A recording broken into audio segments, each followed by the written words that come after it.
¿Alguien alguna vez ha escuchado de las bienaventuranzas o la han leído? Levanten la mano quien la ha leído y quien conoce. Le suena la bienaventuranza. ¿Le gusta? ¿Es linda? ¿Le gusta o no la bienaventuranza? Hoy vamos a hablar de las bienaventuranzas, si les parece. ¿Me dan permiso? Hoy los invito a que vayan buscando el libro de Mateo, capítulo 5, y vamos a, desde el comienzo, a romper paradigma, o no paradigma, el mal hablar del sistema. Porque ¿en dónde se encuentran las bienaventuranzas? Hay una enseñanza específica de Yeshua que tiene un nombre, que se le da un nombre.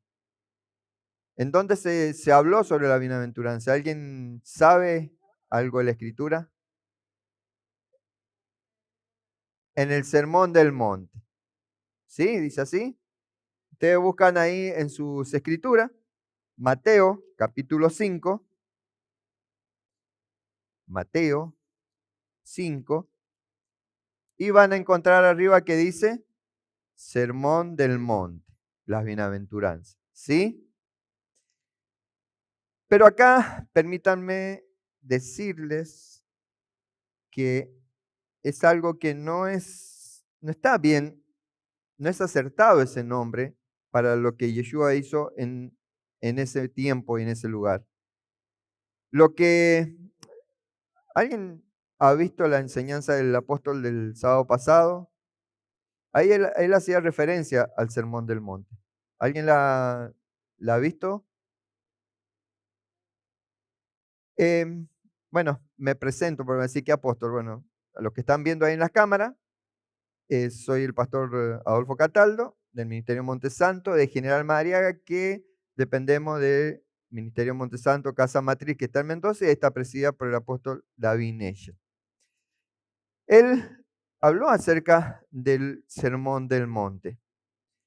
Y lo que vemos que lo que comúnmente llamamos, o porque vamos a la Escritura y encontramos normalmente el Sermón del Monte, en realidad es un título mal aplicado. O sea, la tradición cristiana occidental, la católica protestante sabemos cuáles son las dos líneas del evangelicalismo, o sea, todo lo que viene salieron de la Iglesia Católica y en algunas cosas no practican lo mismo. O sea, toda esa tradición le llamó el Sermón del Monte. ¿Por qué? Porque las Biblias están justamente traducidas por ejemplo, si vos tenés Reina Valera, Reina y Valera eran dos, no es Reina Valera, que era una reina de apellido Valera. Era Reina y Valera lo que escribieron, y eran todos católicos. Por eso en su Biblia encuentran eso, lo que en sí redujo a la idea de un sermón religioso, porque sermón es algo religioso, semejante a una homilía, una prédica moralista, una prédica que te incentiva a salir a la calle, o para no en salir a la calle, sino que te hace, a veces las prédicas te hacen vibrar durante 2 horas o 3 horas. Después el resto de la semana estás duro, andás arrastrado, no puedes levantar la cabeza, no sonreís porque estás en constante tristeza y angustia. Eso es lo que más o menos te deja un sermón. Por eso esto está mal llamado el sermón del monte. Yeshua no se paró en el monte para dar una charla motivacional, mucho menos un discurso ético. Ustedes, si están bien en el capítulo 5, tienen la Biblia abierta ahí. Fíjense, vamos ahí donde mismo la tienen, vamos al capítulo 4, 23 y 24, para más o menos saber el contexto. Dice, Yeshua recorría toda Galilea, enseñaba en las sinagogas de ellos, predicaba el evangelio del reino y sanaba toda enfermedad y toda dolencia en el pueblo. Su fama se difundió por toda Siria, así que le llevaron a todos los que tenían dolencia y a los que sufrían de diversas enfermedades y tormentos, y a los endemoniados, lunáticos, paralíticos, y a él los sanó. Y los seguía mucha gente de Galilea, de Decápolis, de Jerusalén, de Judea y de otro lado del Jordán. Está en el capítulo 4. El 5, donde lo invito a que leamos ahora, dice, cuando Yeshua vio a la multitud, subió al monte y se sentó. ¿A qué multitud vio? A la que está hablando el capítulo 4. Las que lo habían visto hacer justamente sanar endemoniados, sanar diversas dolencias. O sea que él se paró en el monte no a dar un sermón, porque tenía que a la gente mostrarle algo más que lo que hasta en ese entonces era alguien, un sanador, pero acá se paró como un profeta. Por eso Yeshua no se paró justamente en el monte para dar una charla motivacional, o sea, ni mucho menos un discurso ético. Lo que sucedió allí fue que algo más profundo. No fue simplemente un sermón, sino una enseñanza real. O sea, la Torá revelada en plenitud. La Torá o ley que la pueden encontrar en su Biblia, revelada en plenitud, como Yeshua se sentó como un nuevo Mesías, perdón, como un nuevo Moisés. Él era el Mesías, mostrando la dimensión entre lo eterno y lo que se estaba manifestando entonces, mostrando la dimensión de la eternidad de la palabra. O sea, fue un acto profético.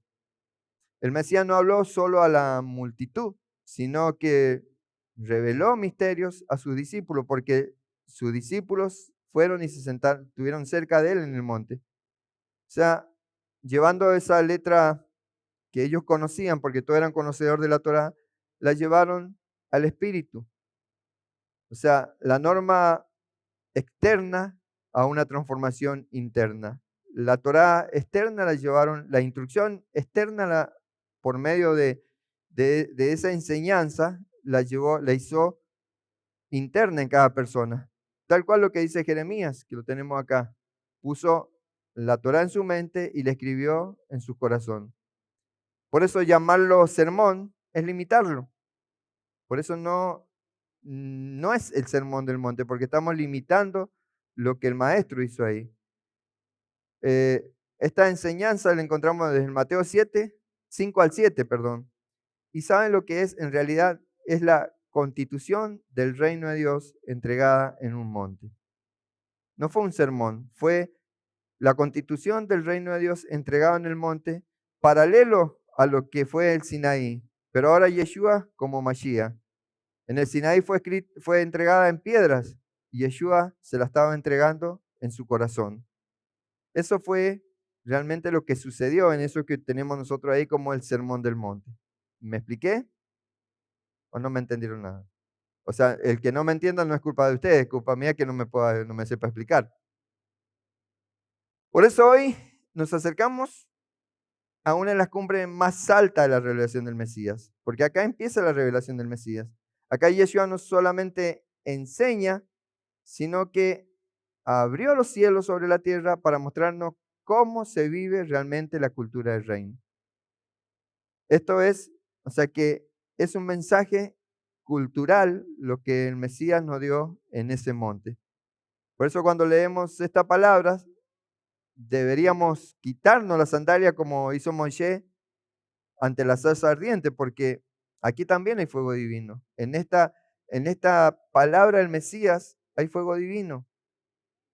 O sea, no es un simple discurso, no es un simple discurso moral ni un manual de buena costumbre. O sea, bienvenido, le doy nuevamente a Ramona y sé que empezaba con I, pero se me fue el nombre. Ivo, ahí estaba, no sabe, digo, Iván no era Ivo. Bienvenido, pero bienvenida también María, pero tal vez a lo mejor ustedes piensan que es un lugar que les voy a levantar el ánimo. Sí, pero no yo, el Espíritu Santo. Porque a veces en la iglesia te levanta el ánimo el pastor. Yo todo lo contrario.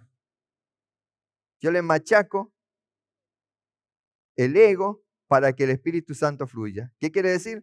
Que la carne muera para que pueda el Espíritu realmente fluir en ustedes, que es en realidad lo que nosotros somos. Porque nosotros somos espíritu, que tenemos un cuerpo y un alma para manifestarnos.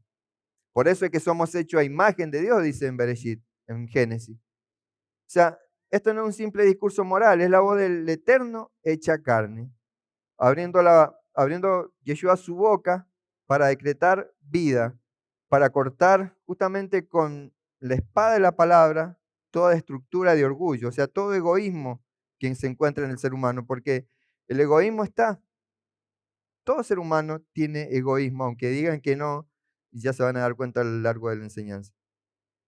Por eso cada bienaventuranza es una llave para que abre puertas espirituales. Cada palabra es una semilla que busca caer en tierra fértil. ¿Habrá acá en este día alguna tierra fértil para que caiga esta semilla?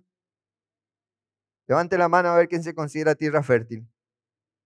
Yo levanto la mano porque a mí sí me sigue cayendo. La preparé, me caía y me sigue cayendo esta semilla. ¿Ustedes se creen que para mí es fácil? O sea, yo recibo antes que usted y ahora durante también con ustedes. Y por eso me gozo dárselo a usted, pero así como yo recibí, que ustedes reciban. Así como a mí me golpeó la palabra, que a ustedes también los golpee. Vamos a ir sin distraerlo más. ¿Se entendió que la diferencia de lo que es un sermón a lo que realmente hizo el Mesías? Vamos a leer el capítulo 5. Si alguien me lo puede leer, por favor. 5 del verso 1 al 12. 1 al 12. Sí, por favor. Dice Bien así: fuerte. Cuando vio las multitudes, subió a la ladera de una montaña y se sentó. Y sus discípulos se acercaron, y tomando él la palabra, comenzó a enseñarles diciendo: Dichosos los pobres en espíritu, porque el reino de los cielos les pertenece. Dichosos los que lloran, porque serán consolados. Dichosos los humildes, porque recibirán la tierra como herencia. Dichosos los que tienen hambre y sed de justicia, porque serán saciados. Dichosos los compasivos, porque serán tratados con compasión. Dichosos los de corazón limpio, porque ellos verán a Dios. Dichosos los que trabajan por la paz, porque serán llamados hijos de Dios. Dichosos los perseguidos por causa de la justicia, porque el reino de los cielos les pertenece. Dichosos serán ustedes cuando por mi causa la gente los insulte, los persiga y levante contra ustedes toda clase de calumnias. Alégrense y llénense de júbilo, porque les espera una gran recompensa en el cielo. Así también persiguieron a los profetas que los precedieron a ustedes. Amén. Ustedes ven, como yo les decía en el capítulo 4, él se sentó, cuando vio a la multitud, vio a toda esa gente que lo venía siguiendo, acá dice, eran de Galilea, de Decápolis, de Jerusalén, de Judea y del otro lado del Jordán. Y él vio por qué lo seguían. Por lo que hoy en día muchas veces se predica por el milagro, por la sanidad. Pero él dijo, no, ustedes necesitan una transformación. Si hasta acá me siguieron, necesitan una transformación interna. Porque tu vida se transforma de adentro hacia afuera.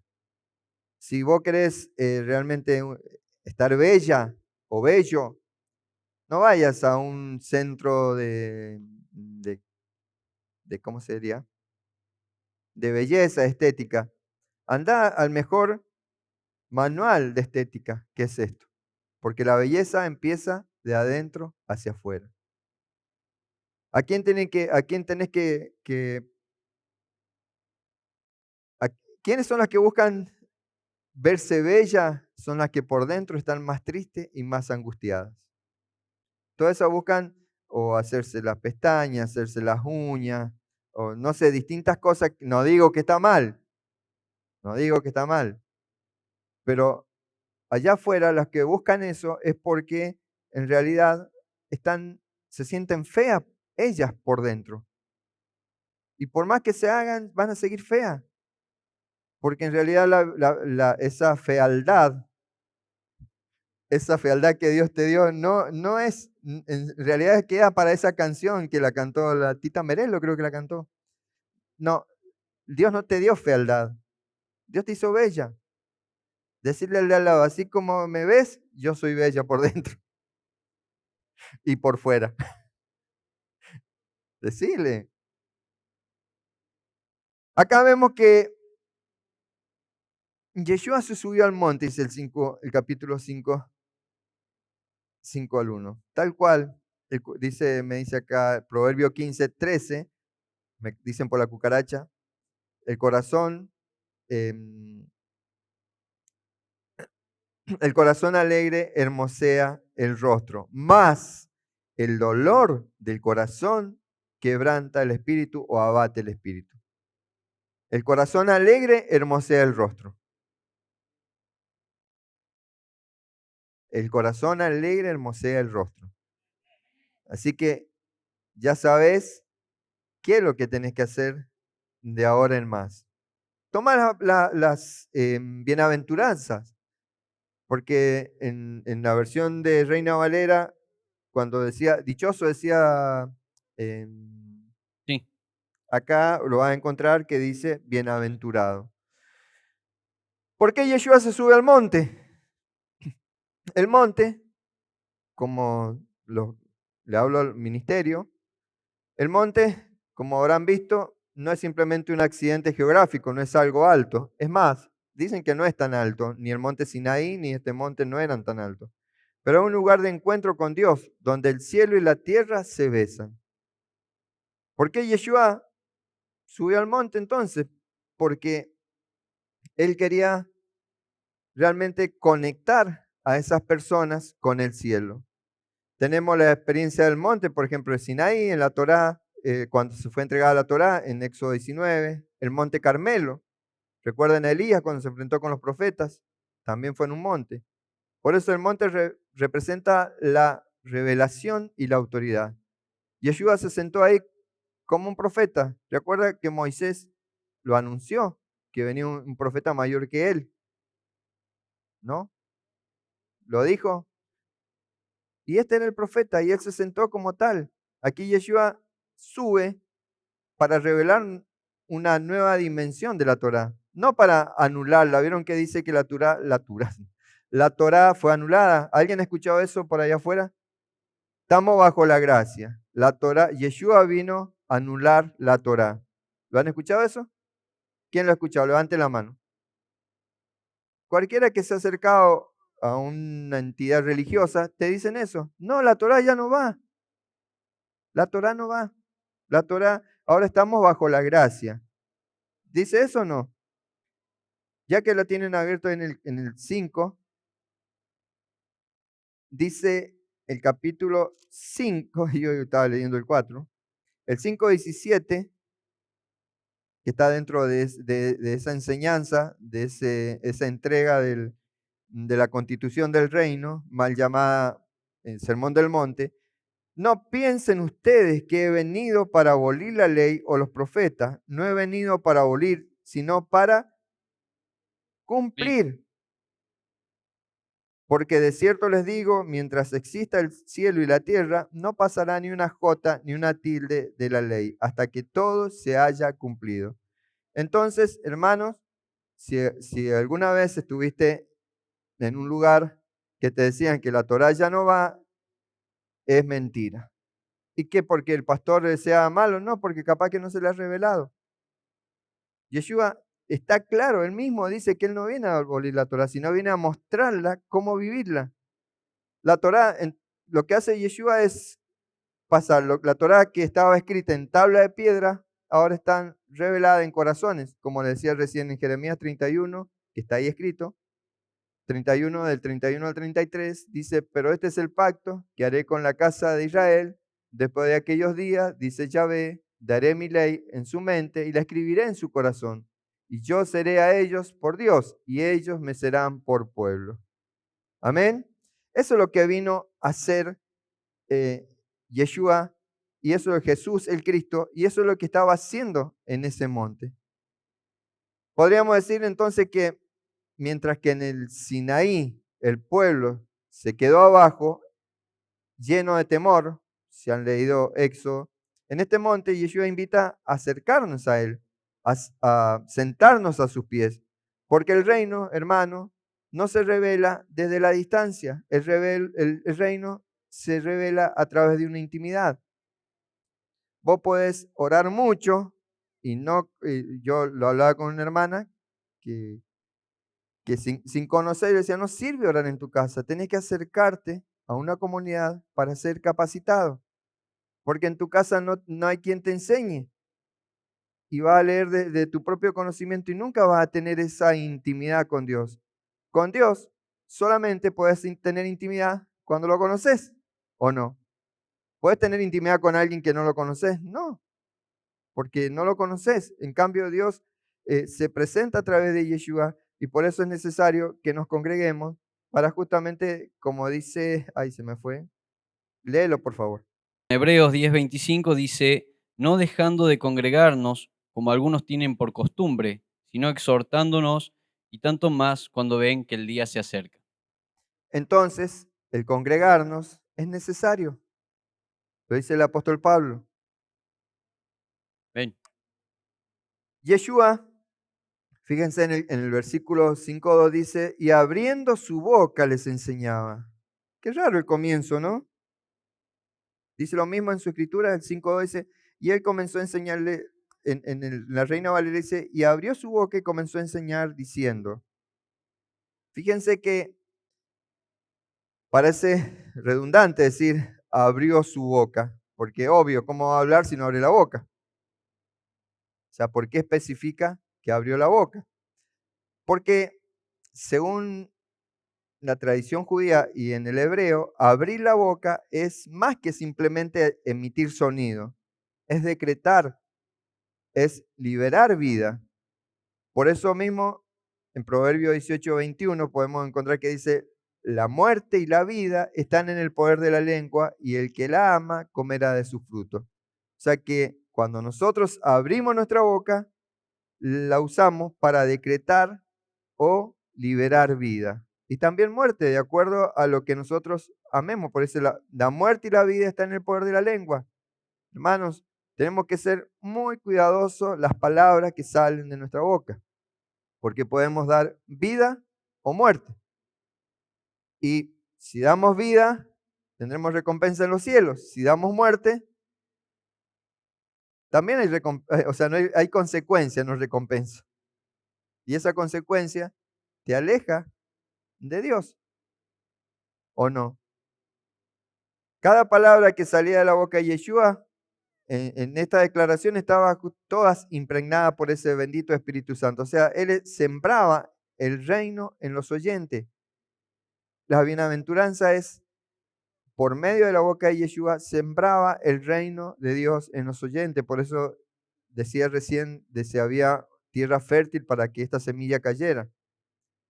Pero también en el griego, la palabra boca se usa estoma. En griego, boca es estoma. Así como ese toma con acento en la O. ¿Qué significa? O sea, el significado va más allá de simplemente boca, es rostro, presten atención, stoma o boca es rostro y filo de un arma. Entonces, volvamos a la boca. Boca en griego significa filo de un arma. O sea que boca, filo de un arma.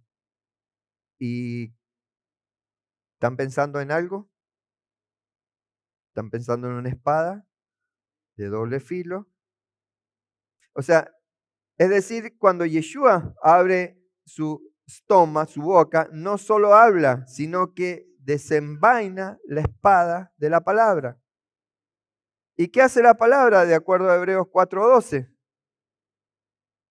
La palabra de Dios vive, la palabra de Dios está viva y es poderosa y tiene más filo que cualquier espada de dos filos. Penetra tan profundo que divide el alma y el espíritu, las coyunturas y los huesos. Entra tan profundo en nosotros que juzga los pensamientos y sentimientos de nuestro corazón.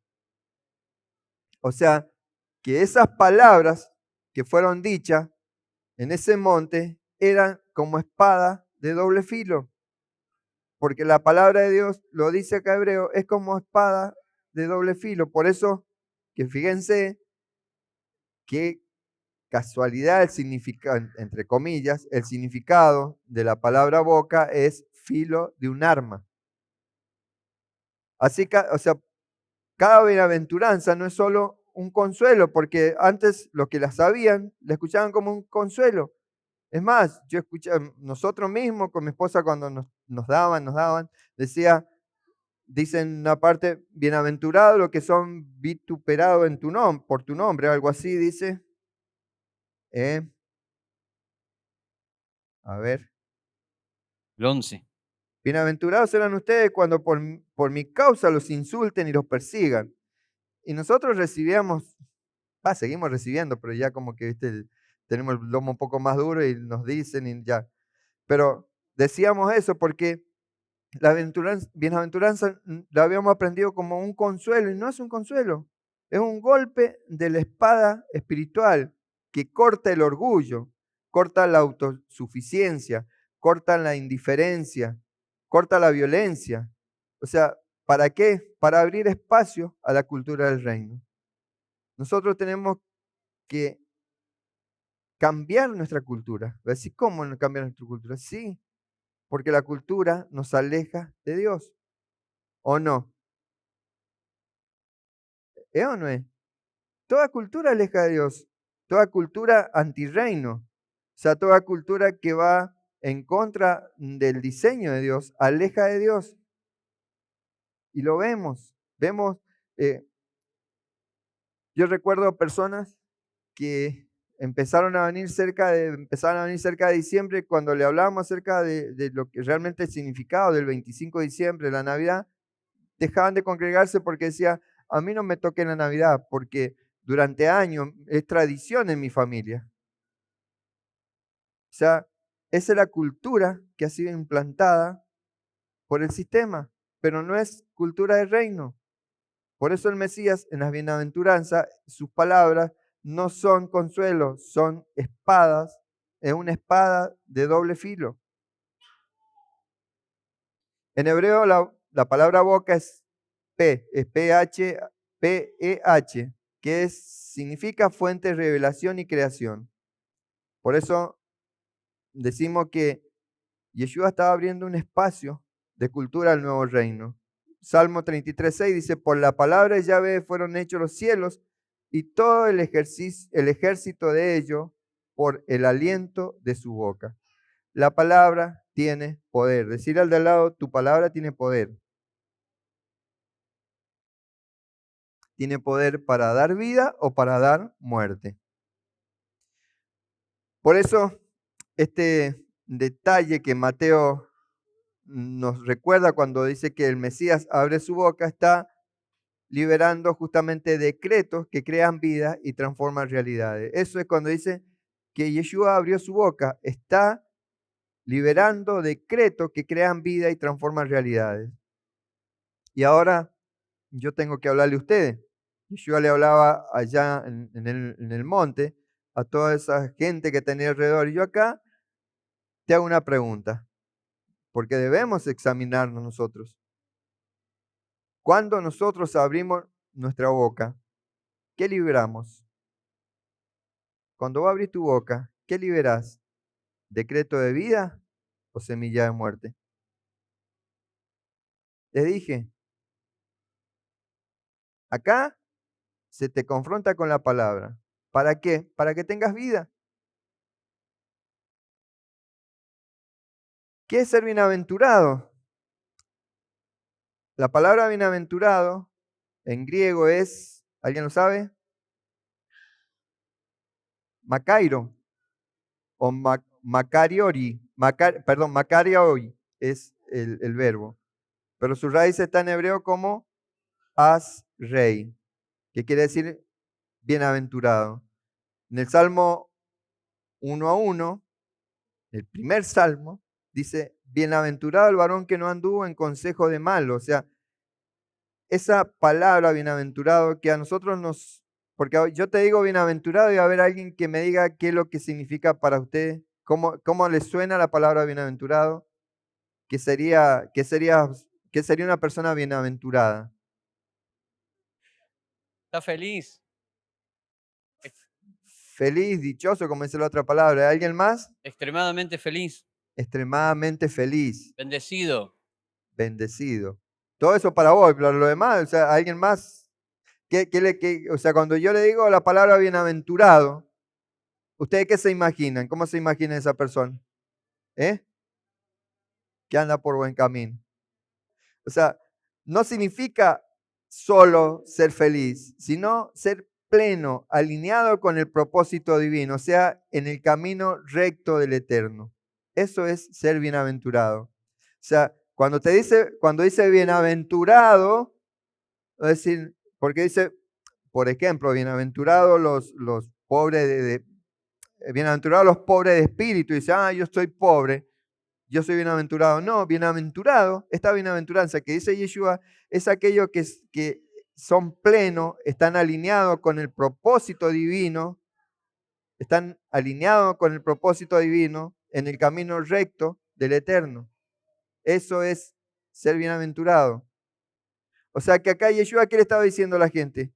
Yeshua no está ofreciendo una felicidad pasajera, sino una plenitud eterna. Porque los que hasta ese entonces lo venían siguiendo, toda esa multitud que lo venía siguiendo, solamente habían recibido una felicidad pasajera, porque habían sido sanados, porque, o sea, se le habían echado demonios, era una felicidad pasajera. Y él se sentó y dijo, no, pará, hasta acá. Yo ahora voy a hablarle realmente a lo que vine a decirle. Lo que pasó fue para que me reconocieran como hijo de Dios, pero ahora yo cumplo con ser la boca de Dios. Y él mismo, que era el mismo verbo, se abrió su boca y salió palabra de Dios. Salió la Torá, por eso dice que él es la Torá encarnada, él es la instrucción encarnada. Por eso, ¿cómo va a venir a anularse él mismo? O sea, cuando nosotros no nos instruimos, nos movemos por lo que los demás dicen y del otro que escuchó del otro y vieron como el teléfono descompuesto. Se van transliterando las palabras. Yeshua no está ofreciendo felicidad pasajera. Ya había uno que dijo, no, entonces voy a tener que mirar de otra manera la bienaventuranza. No, vino a ofrecerte una plenitud eterna, porque no habla de emoción, sino de condición. No habla de sentirse bien, sino de estar en el lugar correcto, en la voluntad de Dios. Porque estar en el lugar correcto, en la voluntad de Dios, a veces no es sentirse bien. Se quedaron callados, porque muchos dicen, y no me siento bien. ¿Será que no es la voluntad de Dios? No, es porque Dios es obvio, pero no es feliz cuando estás siendo intervenido. Nadie puede decir que si estás feliz es porque Dios no está orando en tu vida. Si estás cómodo en Dios, nunca nos deja cómodos, porque en cuanto te quedaste tranquilo, te acomodaste, ahí es cuando te empezás a olvidar de Dios. Porque ya lo lograste con tu fuerza. ¿Para qué querés a Dios? Vamos a desglosar la bienaventuranza. ¿Les parece? ¿Tienen un par de minutos para escucharme? El capítulo 3, el capítulo 5, el verso 3 dice, bienaventurados los pobres en espíritu, porque de ellos es el reino de los cielos. Yo esto lo escuché hace muchos años y las personas, las personas pobres, las personas que no tienen recursos, es la que se identificaban con este pasaje. Es más, no se identificaban, los hacían identificar los que les predicaban. No importa, hermano, no importa que vivas en el ranchito que se te está viniendo abajo, no importa no sé, que veas, tener tu casa parece de 5 estrellas porque tiene 5 agujeros y ves 5 estrellas. No importa. lo importante, porque bienaventurados sos. No, no habla de eso, habla de pobre en espíritu, porque de ello es el reino de los cielos. O sea, no se trata de una pobreza material. Decirle al lado, yo que me creía bienaventurado, no se trata de una pobreza material, sino de reconocer nuestra total dependencia del Eterno. Isaías 57:15 es claro. Isaías dice, ¿lo buscan? ¿Lo anotaron?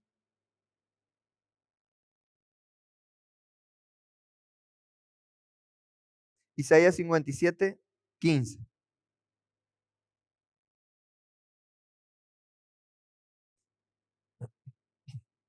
¿Lo tienen?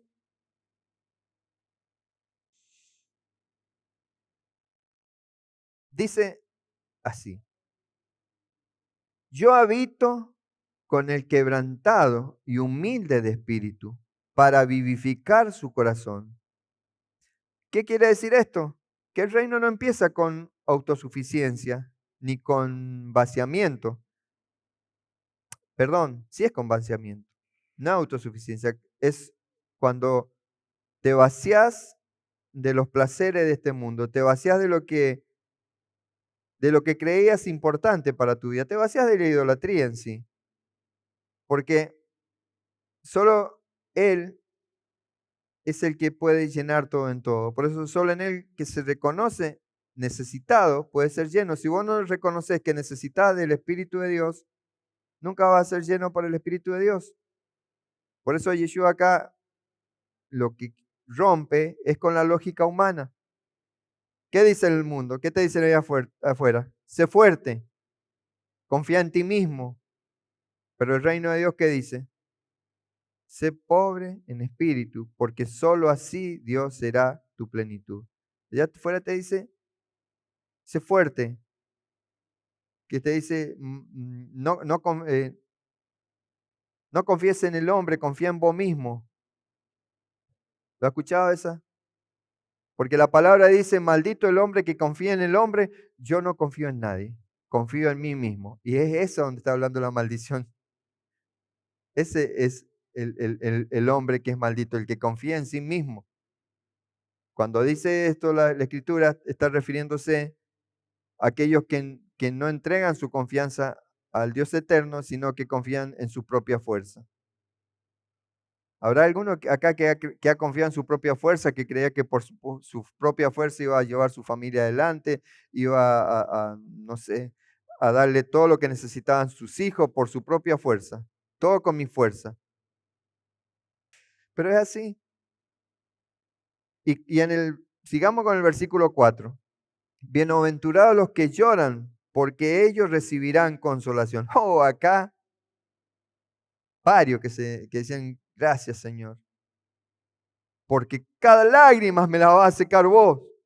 Porque dice, Yeshua dijo, bienaventurados los que lloran, porque ellos recibirán consolación. Viene mi consolación, porque mis hijos me han hecho llorar tanto y no he podido pagar el alquiler y he llorado tanto. Así que Dios va a enjugar mis lágrimas, va a sacar mis lágrimas, porque dice la palabra ahí en Mateo 5:4, bienaventurados los que lloran, porque ellos recibirán consolación. ¿No lo toman así? ¿Quién no llora acá? ¿Quién no ha llorado? ¿Quién ha llorado?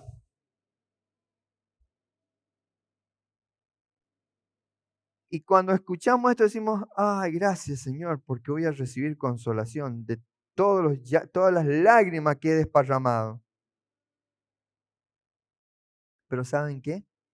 Déjenme que le pinche el globo.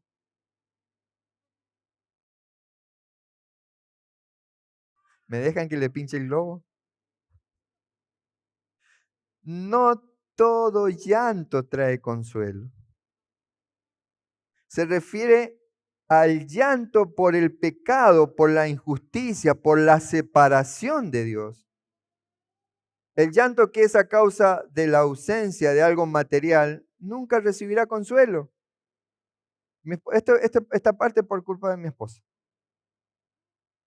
Porque ella decía, hemos estado hablando ya de día en la mesa, dice, fíjate cuando veas a un hermano con cara así de angustiado, de amargado, y preguntarle, ¿qué te pasa? ¿Por qué tenés esa cara? ¿Por qué estás triste? Ninguno te va a decir, porque hoy no hice la liyot, porque hoy no me levanté y oré, porque hoy no estuve conectado con el Padre. Ninguno te lo va a decir. Si yo le pregunto, no sé, a ver, Fabián, ¿por qué llevas esa cara triste? Y lo que pasa es que me quedaron de pagar un trabajo y no tengo plata para hacer el Shabbat. No sé, César, y lo que pasa que se me rompió la heladera. No sé, Martín, ¿por qué esa cara? Y pastor, usted me entiende, tengo el auto roto, no puedo trabajar. Y andan con la cara así por el piso. Y no es, nunca te va a dar consuelo, Dios, porque no esa es el consuelo se refiere. Se refiere cuando llorás, así como lloraba el Mesías en el monte de Getsemaní cuando él clamaba al Padre y le decía, Padre, pasa de mí esta copa. Llorando lo decía. Le caían gotas de sangre a transpiración porque dice que estaba en un momento de estrés tan grande que le salían como gotas de sangre. Pero él no lloraba por el miedo, lloraba porque el pecado tuyo, mío, que él iba a recibir y a causa de eso iba a ser separado del Padre. Ese es el llanto que recibe consolación. Cuando vos llorás porque te apartaste del Padre, cuando vos llegás, estás llorando y te dice, ¿qué te pasa? Lo que pasa es que esta mañana me metí tanto en el voraje de este sistema que ni siquiera leí lo que está en el grupo discipulado. O sea, me siento triste, tengo ganas de llorar, pero ninguno hace eso.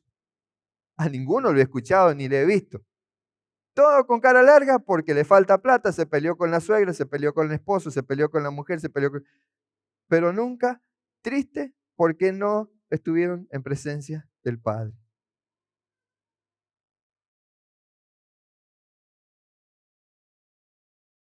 La faltante, o sea, Él nunca va a consolarte cuando tu llanto es a causa de la idolatría. La faltante en la vida de algo material, sobre todo el dinero, es lo que causa esa aflicción. Por algo nuestro maestro dijo en Mateo 6:24, también en este sermón, en esta enseñanza, ninguno puede servir a dos señores, porque os aborrecerá al uno y amará al otro, o estimará al uno y menospreciará al otro. No podéis servir a Dios y a las riquezas. ¿Entienden esto?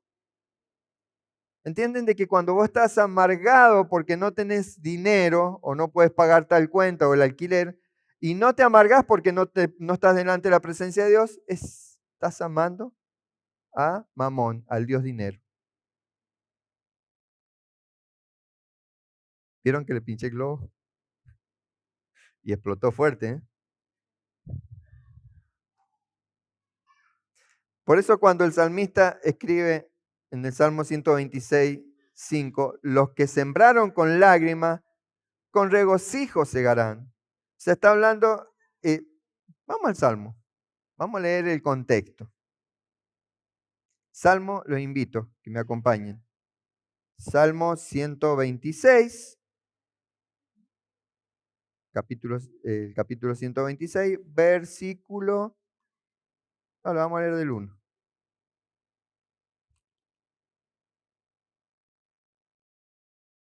Salmo 126.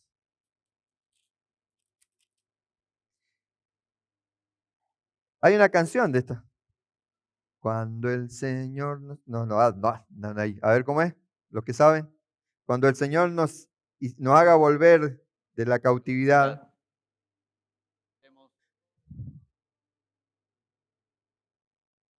Bueno, de eso está hablando. Cuando el Señor nos haga volver a Sión, nos parecerá estar soñando, dice esta traducción. Nuestra boca se llenará de risa y nuestra lengua rebosará de alabanza. Entonces las naciones dirán, el Señor ha hecho grandes cosas por esto. Si el Señor hará grandes cosas por nosotros, si eso llenará de alegría. Y el versículo 5 dice, haz que los que siembran con lágrimas cosechen entre gritos de alegría. Esas lágrimas eran de un pueblo que reconocía que a causa de la idolatría habían sido llevados cautivos. Por eso lloraban. ¿A qué se refiere? No es el que llora porque no sé, tiene distintas circunstancias en su casa. Llora porque se sienten cautivos, porque cuando vos te alejas del Señor, empezás a ser cautivo de este sistema. Porque vos decís, o sea, vas a escuchar a muchos que tal vez se congregaban en una iglesia, no, ahí te ponen límite, yo soy libre. ¿Vos te crees que allá afuera sos libre? Sos parte, así como le pasaba a Israel, está exiliado, está cautivo allá afuera. Te sacaron de estar, de ser parte de ese pueblo de Israel. Y no es de este lugar, no digo no hablo Monte Santo solamente, sino aquellos que en aquel lugar que predican el reino de Dios y deciden irse. ¿Por qué? Porque a la gente no le gusta que sean, no le gusta que los confronten. ¿O no? Pero Yeshua no confrontaba constantemente. ¿Por qué? Porque es la única forma de hacerte despertar. Esto justamente nos enseña que las lágrimas que nacen en la presencia de Dios nunca son inútiles, se transforman en semilla de gloria. Tal vez tus lágrimas han estado mal direccionadas o la fuente de tus lágrimas no ha sido donde tiene que venir. Así que de ahora en más seamos atalaya a nuestro propio hermano. Cuando te encontré con uno, con tu hermano así con cara de afligido, decirle, ¿qué te pasa, hermano? ¿No pudiste leer la Torá esta mañana? ¿Querés que oremos juntos si no pudiste? Seguro que te va a decir, no, lo que pasa es que se me rompió tal cosa, que no puedo pagar el alquiler, que no... Porque eso es lo que te amarga. Pero no se amargan cuando se alejan de la presencia de Dios. ¿Se entendió entonces? ¿A qué se refiere lo que dice acá? Bienaventurados los que lloran, porque ellos recibirán consolación.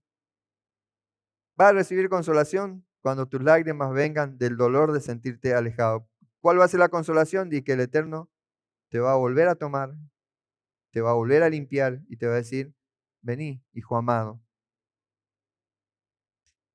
El verso 5 dice, bienaventurados los mansos, porque ellos heredarán la tierra, dice.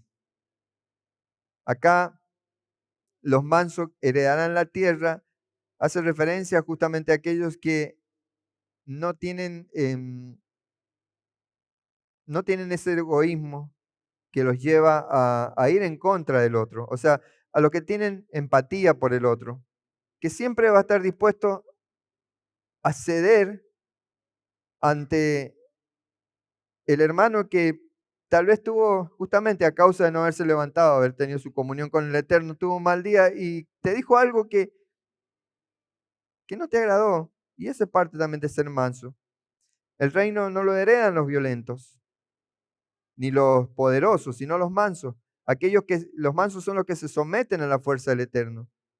Manso es aquel que hace la voluntad del Eterno. La verdadera herencia llega a los que saben esperar en Dios. Ser manso es aquel que hace la voluntad del Eterno, aquel que se somete a lo que el Eterno dice. El verso 6 dice, bienaventurados los que tienen hambre y sed de justicia, porque ellos serán saciados. Bienaventurados los que tienen hambre y sed de justicia. Muchos también, esto está claro, pero muchos pueden interpretarlo, bienaventurados los que están pasando hambre y sed de justicia. Sí, yo tengo sed de justicia. Que el Señor haga justicia, no sé, que mi marido que me está golpeando, que le quede la mano dura cuando, no sé, qué justicia estás esperando. O el que me quitó la casa, o el que me echó, o el que me demandó. No es esa justicia. No se refiere a esa justicia. No se refiere a la justicia humana, sino se refiere a la justicia divina, vivir en rectitud delante del Señor. El profeta Amós dice en el capítulo 8, verso 11, he aquí, vienen días en que enviaré hambre a la tierra no hambre de pan ni de sed, sino de oír la palabra del Eterno. Por eso es que, y justamente Dios sabe cómo acomoda. Por ahí muchas veces pensamos de que la Haftará, que tiene que ver con, no lo relacionamos con la parashá, dice, porque no mencionamos la parashá, todo hay un hilo conductor. Y justamente con el Evangelio, porque es todo de es la misma Torá, porque Yeshua justo vino a hablar de eso mismo. El Mesías promete saciedad o sea, promete saciedad en él, porque en él se cumple la Torá. ¿Tienes hambre de Dios o hambre de este mundo? Lo que anheles determinará lo que saciará tu vida. De acuerdo a lo que anheles es de lo que vas a ser saciado. ¿Tenés hambre de Dios? Vas a ser saciado de Dios. ¿Tenés hambre de poder? Y vas a recibir poder, pero te va a alejar de Dios. ¿Querés lo material? Y va a venir lo material, pero te va a alejar de Dios. No digo que estar en Dios es estar en pobreza, pero buscad primeramente el reino de Dios y su justicia y todo será añadido. Todas las riquezas, todo lo que anhelás en su perfecta voluntad va a ser añadido. Pero primero Él, porque Él es un Dios celoso, dice su palabra. O sea, Él no admite que pongas a alguien o algo delante de Él. El capítulo 7 dice, bienaventurados los misericordiosos, porque ellos alcanzarán misericordia. Acá la palabra es Gesed, que es misericordia activa, que es amor leal. El profeta Oseas, en el capítulo 6, verso 6, dice, porque misericordia quiero y no sacrificio, y conocimiento de Dios más que holocausto. O sea, más que holocausto es que vos seas el holocausto, que cada mañana al despertar, lleve leña seca al altar y el fuego arderá. Algún día voy a aprender a cantar así, se los canto también. Porque cada vez que hablo se me viene la canción, pero no quiero romperle sus tímpanos. En el mundo este mundo es un mundo de juicio, y Yeshua muestra la llave del reino de misericordia. El que recibe misericordia la reparte, y el que reparte la multiplica. Porque si vos recibiste algo de Dios y te lo guardaste para vos mismo, eso se seca, pero en cambio cuando vos repartís, la multiplicás. Porque la misericordia nunca se agota. ¿Por qué? Porque fluye del corazón mismo del Dios eterno. Seguimos con el punto 8, el verso 8, que dice los de limpio corazón. Dice, bienaventurado los de limpio corazón, porque ellos verán a Dios. Fíjense el Salmo, ¿alguien ha leído alguna vez el Salmo 24? Dice el 3 y el 4, ¿quién subirá al monte del Señor? El limpio de mano y puro de corazón. El corazón limpio no es el que nunca falla, sino el que se arrepiente y busca pureza. Yo he escuchado a lo largo de mis años de acá, no son muchos, son 13 acá en Madariaga, que le dicen, no, pero no quiere volver porque ya se la mandó, ¿no? ¿Y con qué cara? Y no, es simplemente arrepentirse, arrepentirse. Cuando hay arrepentimiento es porque se está buscando la pureza. Y cuando se busca la pureza, Dios se manifiesta en su vida. Amén. Porque solamente así podemos ver el rostro de Dios, a través del arrepentimiento. El reino no se trata de ritos externos, sino de corazones transparentes. Yeshua promete lo imposible, ver al invisible. Porque para allá afuera es imposible ver a Dios. Pero Yeshua dice, sí, es más, vas a estar con Dios. Es posible, es posible. Pero ¿quién lo hará?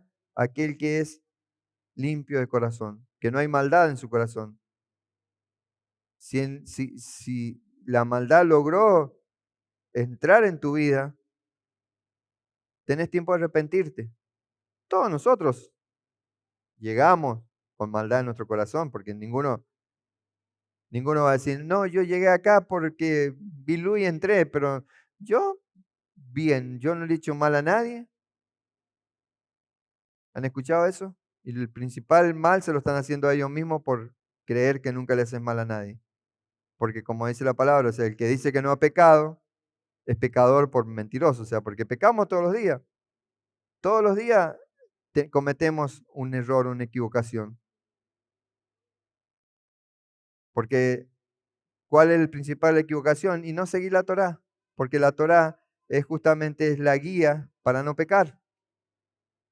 ¿Sí? ¿Quiénes están haciendo el trabajo práctico de la casa de David? Ahí te enseña, ¿cierto? Que la Torá es justamente eso, dar en el blanco. Vamos al verso 9 y ya vamos llegando al fin porque los veo que ya dicen, no, ya estoy cansado. Pastor, ya hasta acá nomás llego. Bienaventurados los pacificadores porque ellos serán llamados hijos de Dios. ¿Quiénes son los pacificadores? No son los pacíficos, o sea, no son los hippies, paz y amor. No, son los que constructores de la Shalom. ¿Cómo se construye la Shalom? Es que el reino de Dios se establezca acá en la tierra. Por eso el profeta Isaías dice, cuán hermoso los pies del que anuncia la paz, del que trae buenas nuevas. Esos son los pacificadores. Bienaventurados los que anuncian la paz y traen buenas nuevas. No el que con una ametralladora, o sea, o con un arma mata a todo lo que es oponente y dice, soy un pacificador, ya no hay nadie que haga guerra. No, no se refiere a ese pacificador. Son los que anuncian las buenas nuevas. El que construye justamente esa shalom, esa paz que sobrepasa todo entendimiento, participa del ADN del Padre. ¿Qué es participar del ADN del Padre? Es el llamado hijo de Dios. Ser hijo de Dios es justamente eso, anunciar la paz, anunciar a aquel que trae buenas nuevas. Y vamos al verso, al verso 10. Bienaventurados los perseguidos por causa de la justicia, porque de ellos es el reino en los cielos. Claro, acá van a encontrar a todos los que se robó la garrafa hace rato, decir, soy bienaventurado porque me persigue la justicia. No, no, no es de ellos el reino en los cielos. Ellos van derecho al lago de fuego, al infierno. Los que son, dice, por causa de la justicia, no por la justicia. El reino no se hereda sin opción. O sea, el reino nos da la opción de qué camino seguir. Pero tenemos desde Abel hasta los profetas, la justicia, vemos que la justicia siempre provoca resistencia. Siempre cuando vos hablas de qué es lo que es la justicia por la cual nosotros nos persiguen, hablar del reino de Dios. O no te persiguen porque decís que no podés estar acostándote si no estás casado. Los jovencitos. ¿Cuántos jóvenes se han dejado congregar porque a causa de a causa de la justicia? Pero ellos cedieron ante la persecución. Por lo tanto, si cedieron ante la persecución, nunca van a alcanzar el reino de los cielos. Daniel, en el capítulo 7, verso 21-22, dice, anoten el pasaje. Y veía yo que este cuerno hacía guerra contra los santos y los vencía hasta que vino el anciano de días y se dio el juicio a los santos del Altísimo y llegó el tiempo y los santos recibieron el reino. Siempre vas a tener oposición. Decir al de al lado, siempre se te va a levantar oposición cuando querés estar en el reino de Dios. ¿O no? Ninguno tuvo oposición cuando empezó a congregarse, cuando se bautizó, cuando empezó a caminar en el Señor, porque justamente sos perseguido a causa de esa justicia. Y el verso 11, que dice, bienaventurado, cuando vituperen, lo leímos recién. Bienaventurados serán ustedes cuando por mi causa los insulten y lo persigan y mientan y digan contra usted toda clase de mal. Mm. ¿Hay algunos que han mentido en contra de ustedes porque ustedes justamente defienden el nombre del Eterno? Yeshua está anticipando la cultura antimesías que es la que vivimos hoy en día.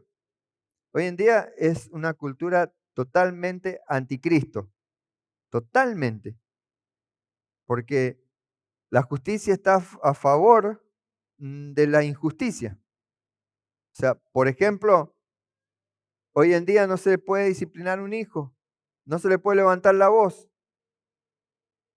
Capaz que el hijo no sé, se pegó contra algo, va y denuncia que el padre lo golpeó y lo llevan al padre preso. No digo que está, o sea, no estoy a favor de estar de la violencia, pero ni siquiera le puedes poner límites en tu casa. Y la Torá es límite, y si la Torá está en tu casa y tiene que haber límites. Pero este sistema antimesías nos persigue. Por eso es que se burlan de nosotros, ¿o no? Somos perseguidos en eso. Pone algo en las redes sociales a favor de algo que la Torá diga en contra de alguna situación que hoy en día es normal y te saltan 20.000 personas en contra de eso. Estamos en el tiempo de persecución. Por eso dice que hay una gran recompensa, gozaos y alegraos porque vuestro galardón es grande en los cielos, porque así fueron tratados los profetas, fueron perseguidos. No, no es una vida fácil, pero es una vida que te da placer, te da gozo. Estamos llamados a extender el reino de Dios y eso es lo que nos está diciendo justamente Yeshua.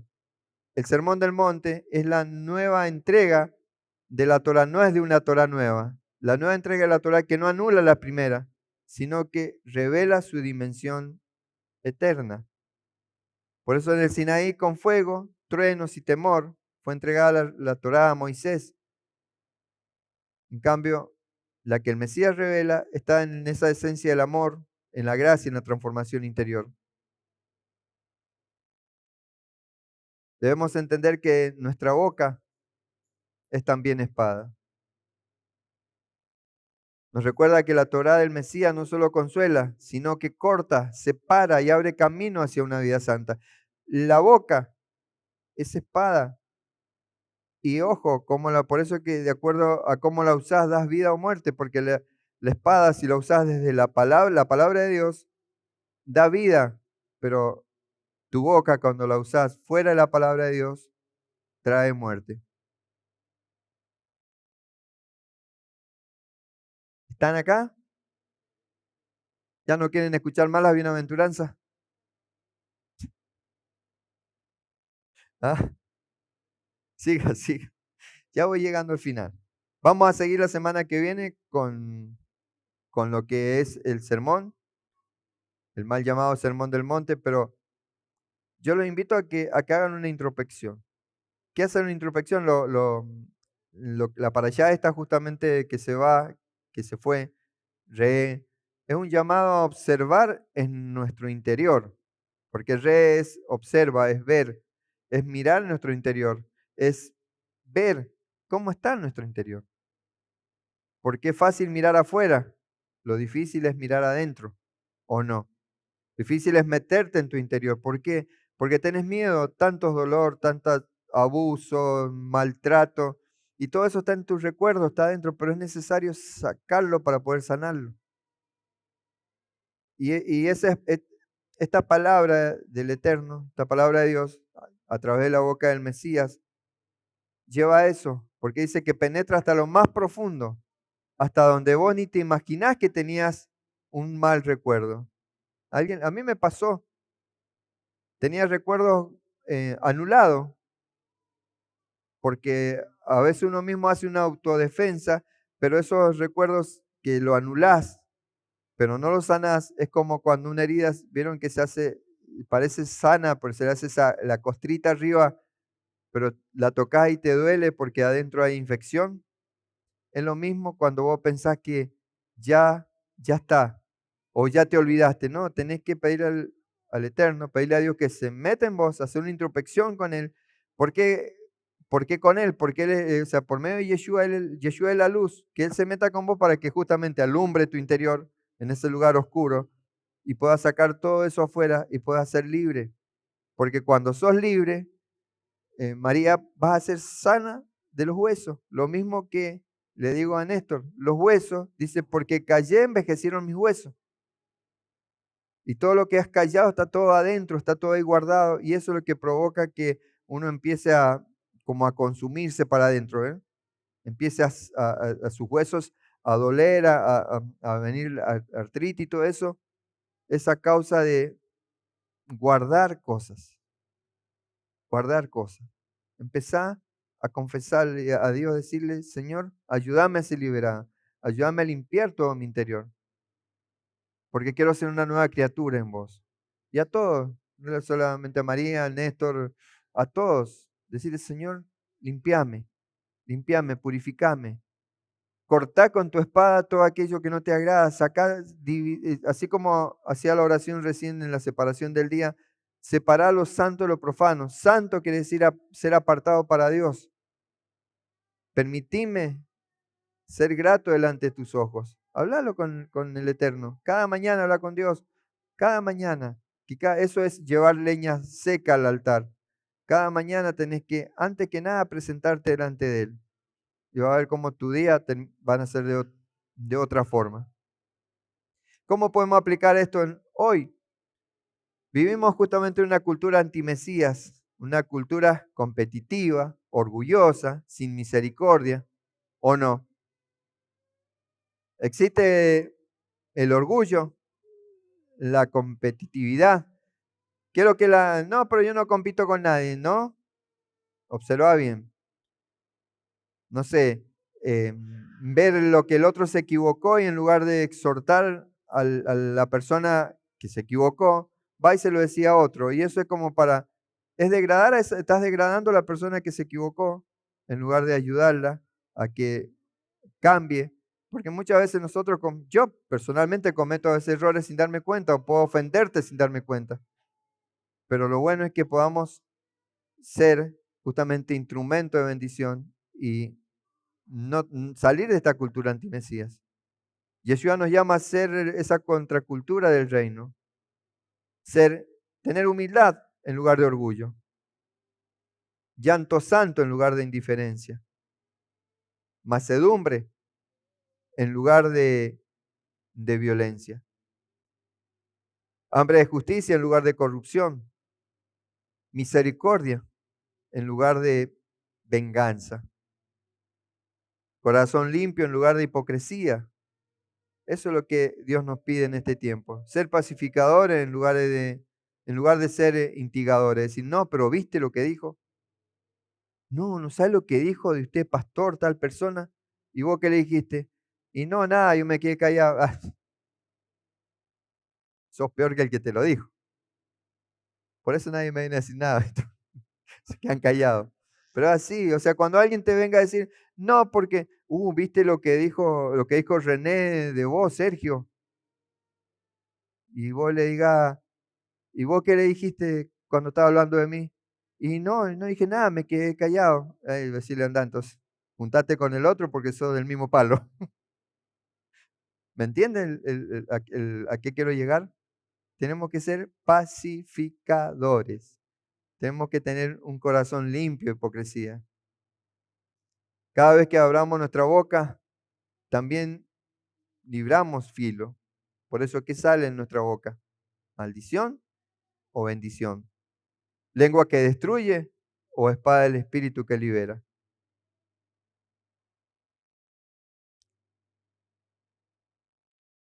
Llegamos al final. Gloria a Dios, dijeron algunos por ahí. Cada bienaventuranza es una llave. No es un discurso de consuelo barato. Es una llave. es un mapa espiritual.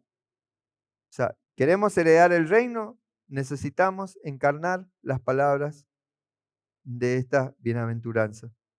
Yeshua abrió su boca para decretar vida. Ahora nos toca a nosotros abrir nuestro corazón para obedecer. Él soltó palabra de vida. De ahí en más, ¿cómo vas a actuar vos? ¿Vas a obedecer o vas a seguir como el sistema te quiera guiar? Cuando abramos nuestra boca, que salga palabra de Él. Quiero que es que salga palabra de Él, que sean palabras que corten cadena, pero que nunca dañen el corazón de la persona que le está hablando. Palabras que hieran, pero al pecado. Palabras que sanen al pecador. Efesios 6:17 dice, tomad la espada del Espíritu, que es la palabra de Dios. Dios te llama hoy a que tomes la decisión. ¿Qué deciden? ¿Seguir creyendo que las bienaventuranzas eran esas simples palabras de ánimo, esas palabras? No, porque leer las bienaventuranzas a mí me hacían bien, porque me hacían entender mi pobreza, me hacían entender. No, eso quería Hasatán, Satanás, el adversario, el diablo. Quería verte dormido, pero Yeshua hoy vino a despertarte. Hoy vino a cachetearte. De ahora en más ustedes deciden, por la vida o por la muerte. Recuerden que Él no va a secar tus lágrimas de dolor porque no puedes, por la falta de dinero, ni por, no sé, ni por tu hijo, ni por tu esposa. No, tus lágrimas de ahora en más tienen que ser a causa de cuando te sientas lejos del Padre. Esos son los que cosecharán con regocijo. Porque habrán experimentado. ¿Cuántos de acá llevan años llorando por tal o cual circunstancia? Y siguen llorando por lo mismo. Y aún peor.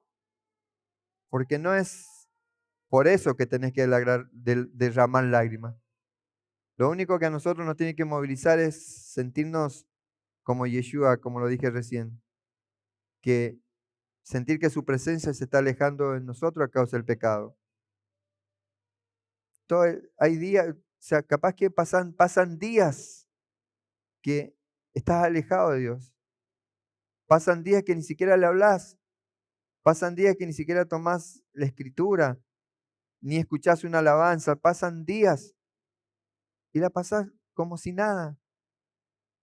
Pero un día que te falte dinero en el bolsillo, es fatal.